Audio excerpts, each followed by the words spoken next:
This week at Chateau de Bruges has been different.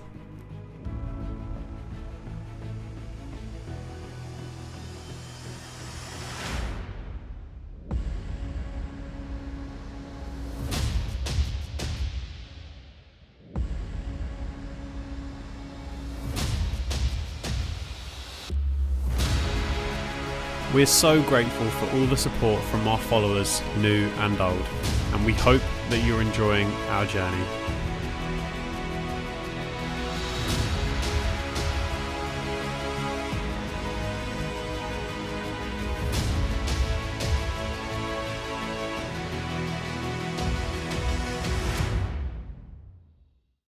Welcome back to another Chateau de Bruges video. We've got another busy week planned up until Wednesday and Thursday, when we need to stop renovation, start cleaning the chateau, ready for our guests next week. First job for me then in bedroom 5 is to start putting the final coat of plaster on the entrance and on the walls inside where Jake and Danielle have knocked off the tiles. So good start to a Monday morning, see how that goes.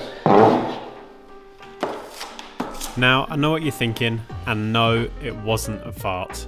But I wouldn't question it if it was, because Dad has worked so hard this week filling holes and plastering the walls in the bathroom completely flat.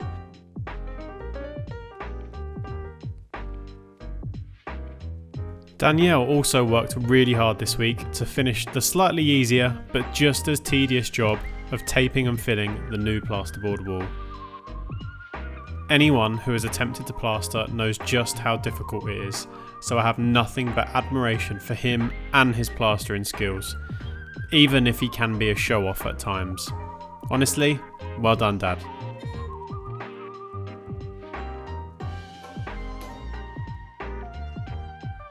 So that left me with the easiest job of sanding the filling all flat before giving it a coat of white paint. But that's not all I did.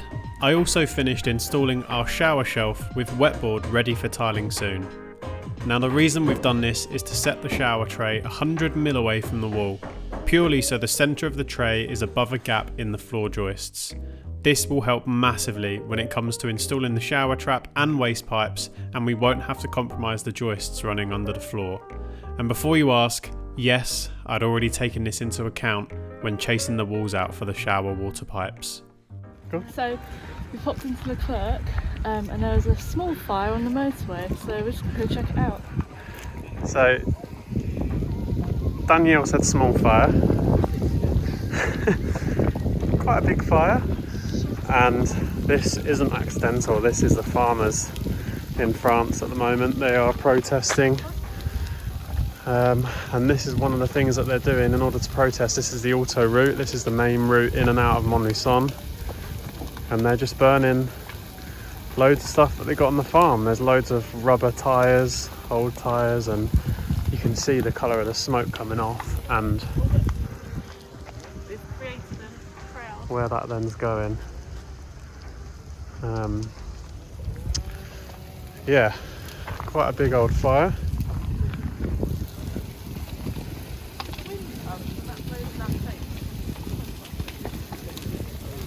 You might be able to make out in the distance over there where the farmers have got another fire going. That's where they're all meeting to protest and drink their drinks and eat their food. Yeah. Nice and warm. It is nice and warm, isn't it, here? Wow. So just heading back to the car to go and do our weekly shop, and we were just chatting about the fact that if this was in the UK, there would be police and fire engines absolutely everywhere, and you wouldn't have been able to get as close as we just were then. Like, you wouldn't, I don't think you'd be allowed within a few hundred yards, let alone would the Brico depot that is literally right next to the fires be open and as normal. It's just, health and safety in France is just a completely different world to what we would be used to in the UK. Here we are, out of Leclerc, with €770 worth of shopping for our guests next week, and obviously to stock up some of the chateau stocks as well. So Yeah, it's going to be a busy couple of days next week, cooking for nearly 40 guests in 2 days. But we'll Not for me. no, not for Graham, because he's drinking, I think that was. Yeah. Okay, it's Wednesday morning and we are starting the clean-up mission. Now the reason we're doing that is because Dad goes on holiday on Friday, and then on Monday and Tuesday next week, the Chateau and the Gîte are fully booked. We've got loads of guests. Not only that, we've got even more guests for dinner on Monday and Tuesday as well. So it's going to be very busy, but that means that we have to make sure the Chateau is clean. So we're getting rid of all the tools and putting them here into bedroom 5. And then we're going to go through all of the hallways, all of the communal spaces, all of the bedrooms and the gîte to make sure that they're cleaned and they're prepared, ready for our guests next week. It's going to be a lot of work, and this is what it takes to run a B&B in a chateau. So, the plan. We're working from top to bottom, cleaning and hoovering the hallways first, then moving into the bedrooms before making our way down the spiral staircase and onto the ground floor. We decided to save mopping the floors until last, as we knew that we would still be walking around the chateau doing other bits throughout the week.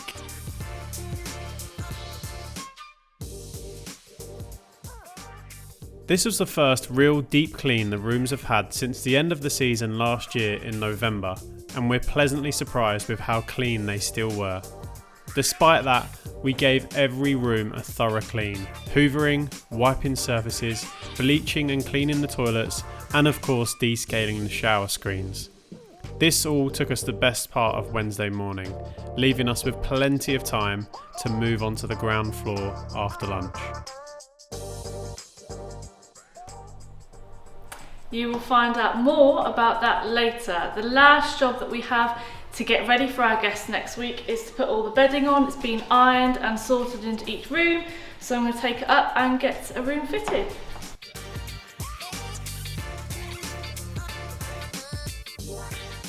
Okay, it begins. Yep, we're going to have to be like a midget at a urinal.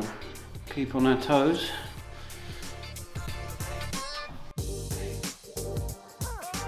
This is Revel. Revel was the first room in the chateau that we renovated and boasts a beautiful sage green palette with dark woodland green accents, decorated with a beautiful traditional style French bed, lovingly reupholstered by yours truly, adorned with the dressing gowns in the alcove, marking the start of our signature piece in our bedrooms.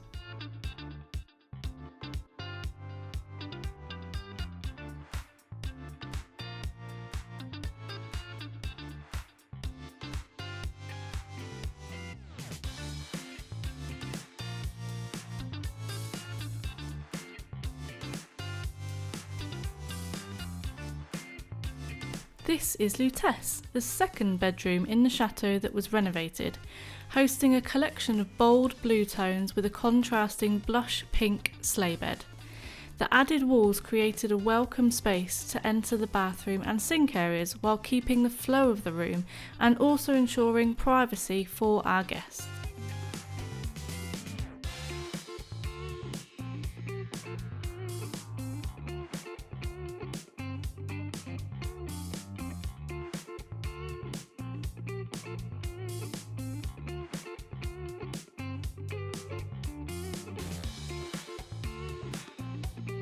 Next up is Granite, the third bedroom that was renovated in the chateau.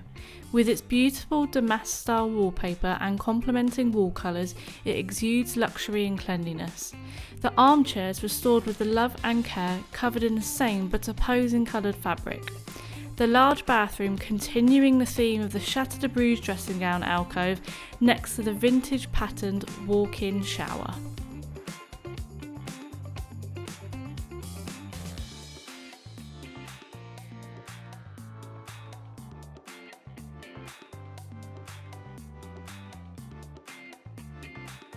And finally, King Charles, the most recent bedroom to be renovated at the chateau and marking our first king bedroom.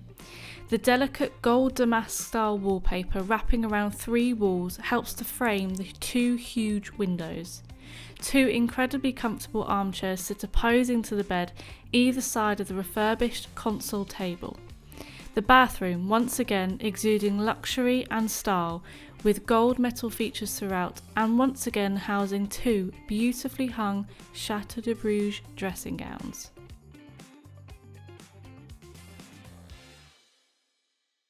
Okay, so you've been waiting a while now to hear about why the dining room is set up like this. So not only are the Chateau rooms, all 4 of them, and the gîte fully booked on both Monday and Tuesday next week, but we also have 19 guests for dinner on Monday night and 17 guests for dinner on Tuesday night. So you'll see that we've got an extra couple of tables in here. Thank you very much to La Mairie de la Pérouse, Sabine, for allowing us to borrow the tables in order to cater for that many people. Obviously myself and Danielle will be on our own next week when Graham is on holiday. So we have also asked for some additional help from some of our friends, Bertold and Agnes. So thank you so much in advance for agreeing to help us. It's going to be a brilliant test to see if the kitchen and the hot pass lives up to its expectation and in making that dining experience that much smoother for us. So going to be really nice to figure out how that works and how that goes as well. So, what are we cooking, I hear you ask? Well, the plan will be to do a soup, a main meal and a dessert on both nights. On the Monday night, that will be a leek and potato soup, a beef bourguignon, and then my infamous white chocolate and raspberry cheesecake. And on the Tuesday night, we've got tomato and basil soup, a coq au vin, and individual chocolate coulants with vanilla ice cream. It's making me hungry just thinking about it.